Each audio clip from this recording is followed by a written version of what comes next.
The Gracie family is the most important family in the history of martial arts. Royce Gracie was the guy who introduced this sport to millions of people around the world. You gotta train, you gotta have discipline to get up and chase it. There is no family that has had a bigger impact on modern martial arts than the Gracie family. They initiated a revolution in training, in fighting, and in thinking. They are a family of warriors.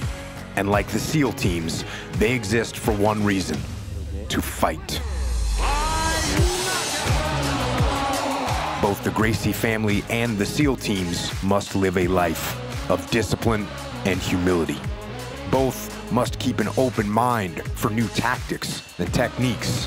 The results of this dedication to training, conditioning, and warrior mindset is the ability to win in the harshest of situations. And the Gracie family has worked with the SEAL teams for decades, sharing their secrets, teaching their techniques, transferring their mindset. It is through this process that the Gracie family has become part of the SEAL community.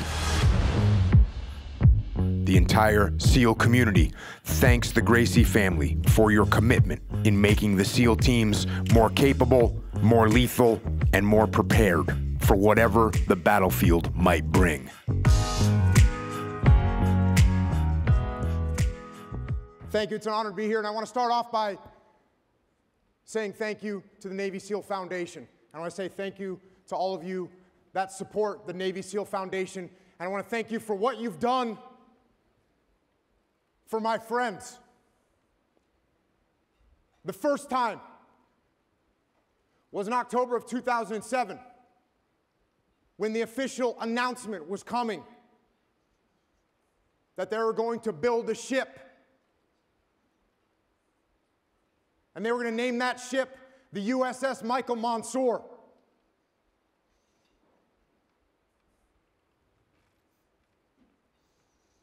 Who died in Iraq after he jumped on a grenade to save 3 of our other teammates.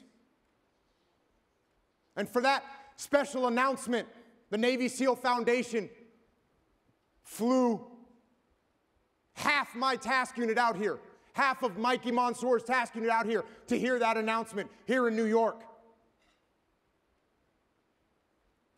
And in the audience on that night, October 29th, 2007, there was also a woman in the audience named Maya Lee, the wife of Mark Lee, who was the second SEAL killed in Iraq, who was also in my task unit, and who the Navy SEAL Foundation supported. In fact, supported to a point that when she needed to move houses here, she was living in New York, when she needed to move, the Navy SEAL Foundation flew a custom moving crew to help her. That crew was Mark Lee's platoon, Charlie Platoon, Task Unit Bruiser, SEAL Team 3.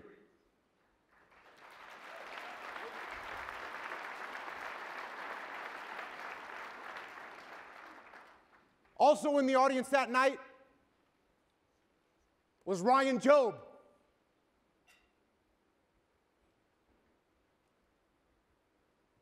Ryan Jobe, during that same deployment, was shot in the face.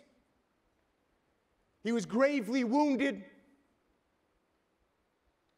He was rendered blind by the damage that was done. But who made it home, was flown out here to hear about Mikey Mansour's ship.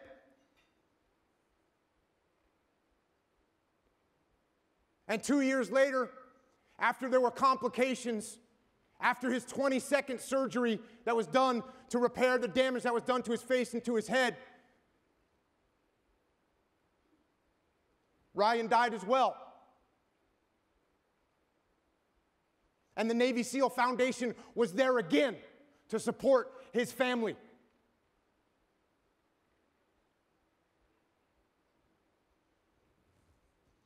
And also sitting in the audience that night in 2007 right here was Lieutenant Seth Stone, another member of Task Unit Bruiser,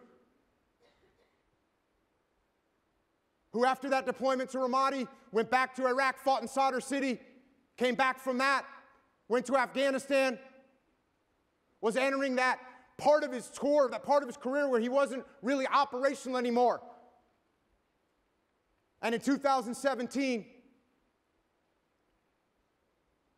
he died in a parachute accident. And I was the executor of his will. And he asked me in a personal email to me, he said, if anything ever happens to me, take care of my mom. And it was the Navy SEAL Foundation that reached out, that paid for all that travel, hotels for his mom, his family. So when you hear Robin King stand up here and say, we got you,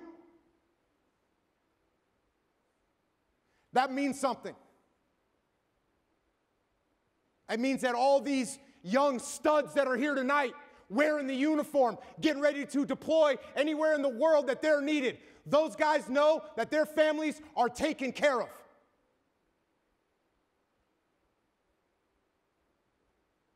So to the Navy SEAL Foundation and to all of you that are here supporting it, thank you.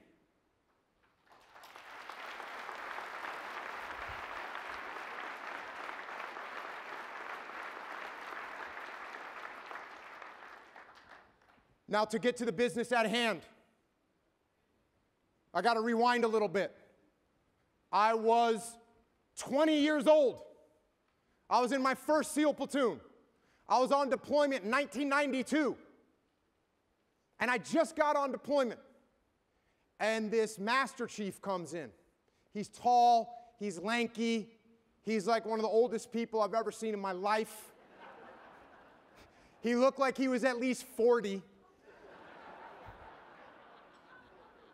And he says, does anybody here want to learn how to fight?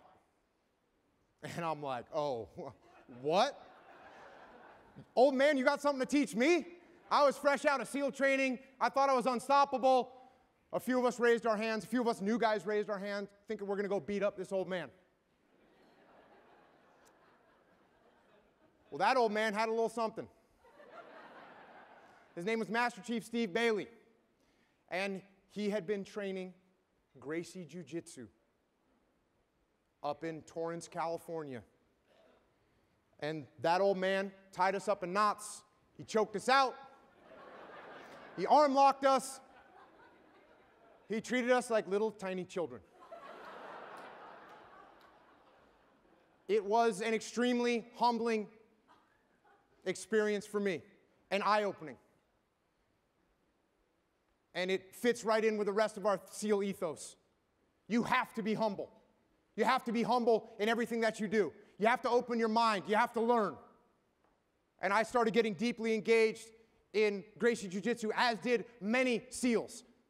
And the Gracie family, who had an actual magic trick, a magic thing, a power, a superpower, they had it. It was theirs. They created it. But like I said in that video, they're warriors. And they recognized that we were warriors. And they recognized that what they had, that special power that they had, they could give to us. And that's what they did. For 3 decades, the Gracie family has been giving us this gift of knowledge. And it's not just a gift of fighting.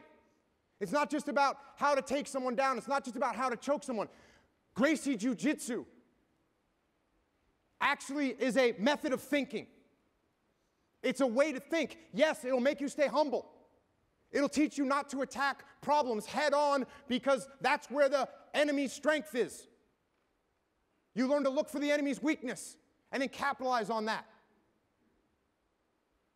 It taught us to open our minds to see what we could learn, to remember that no matter how hard we're training, there's an enemy out there that might be training harder than you. So you can never stop training. You can never stop learning. And you have to keep an open mind and stay humble. That's what Gracie Jiu-Jitsu brought to me and brought to the teams. And with that, it is an honor for me to have the opportunity tonight to present this award to the Gracie family. This is the Fire in the Gut Award. This is a term that comes from SEAL training. In SEAL training, look, it's not always this best athlete, the guy that wins the runs and wins the swims and wins the obstacle course and could do the most pull-ups. That's not the Fire in the Gut Award. The Fire in the Gut Award goes to the person that had to work hard, that kept that attitude even when things were bad, and that, most important, gave the most to the class. And that's what the Gracie family has done. They have given so much to us in the SEAL teams, and this is an opportunity for us to give them a small appreciation. And with that, I'd like to invite my friend, Royce Gracie, the champion.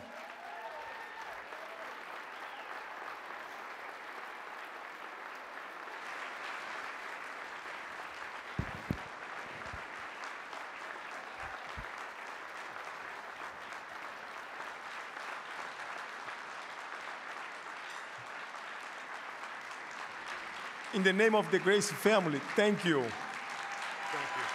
Thank you so much. Thank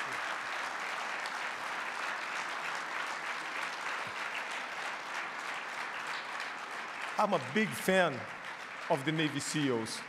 So thank you for everything you guys do for this great country and the world. And thanks to the Navy SEAL Foundation for taking care of them and their families. Thank you. Thank you. Oh, we're going to do a picture.